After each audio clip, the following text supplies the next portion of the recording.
So welcome back guys sa aking vlog. Dito kami ngayon sa Wilmington, dito sa North Carolina. Kung naalala nyo yung Charleston, no? South Carolina yun. Ito naman nasa bandang taas ito ng Charleston, South Carolina, is the North Carolina. So sa taas nito,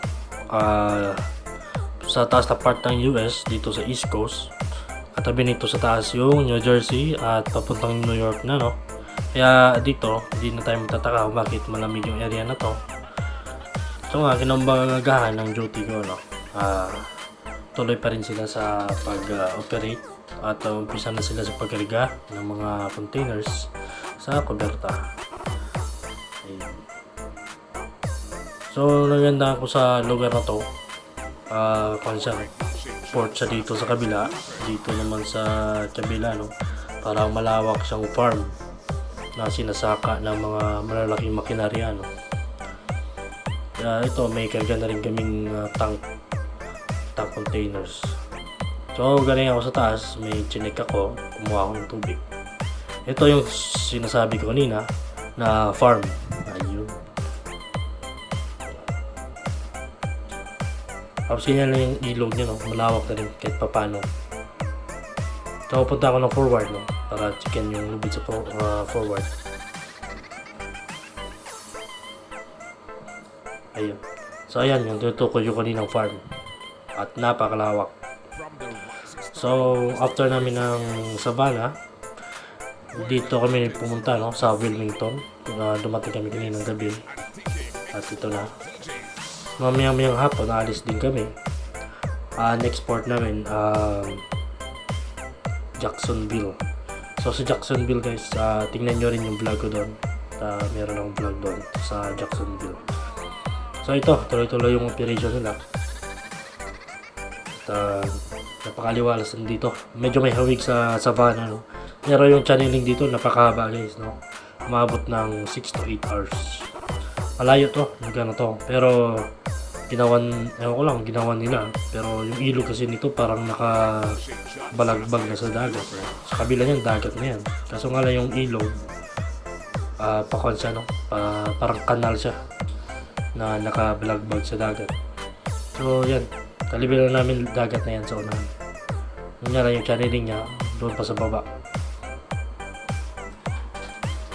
Papunta ako forward. So tingnan yung kuberta namin, napakalinis. Especially dito sa US, no, napaka-stricto sila in terms of kalinisan sa kuberta. At kung may makita silang patay na ibon, patay na hayop, balat ng prutas, o ano-ano mang basura, for sure, malaki-laking multa ng marireceive ng ating owner. So, kailangan hindi natin yung kalinisan. Kahit mismo Steven nila na nagkakalat, no? Kami pa yung nagpupulot ng kalat nila. Sila yung nag-i-implement ng batas. Kami yung nagre-remedyo, no? Kasi kami yung maparusahan. So, napakaganda. Wala silang pakialam kasi taga-barko yung sisisi. So, punta ako ng forward at medyo mahaba talaga yung barko namin.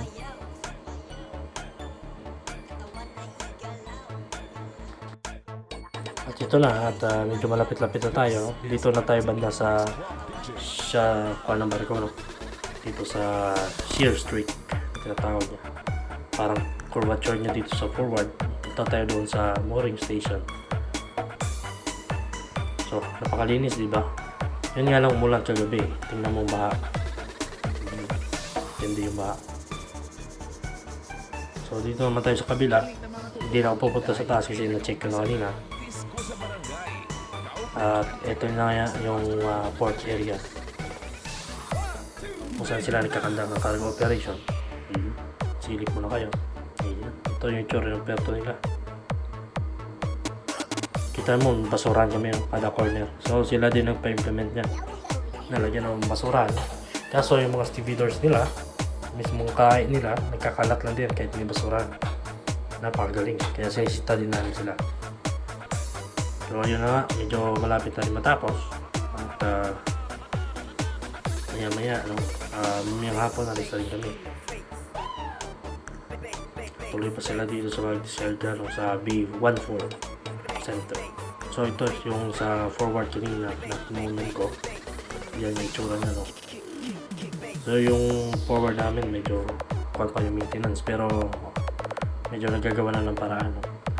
So sa mga nagsusubaybay sa aking vlogs, maraming salamat sa inyong lahat, guys. At kami nanggaling sa Savannah. Ito ay Wilmington. Next port namin Jacksonville, Florida, guys. Florida, kung saan mo makikita yung Miami Heat. At huwag kalimutan like, subscribe, share, click the notification bell. At see you next vlog, guys. Salamat. Adios, amigo.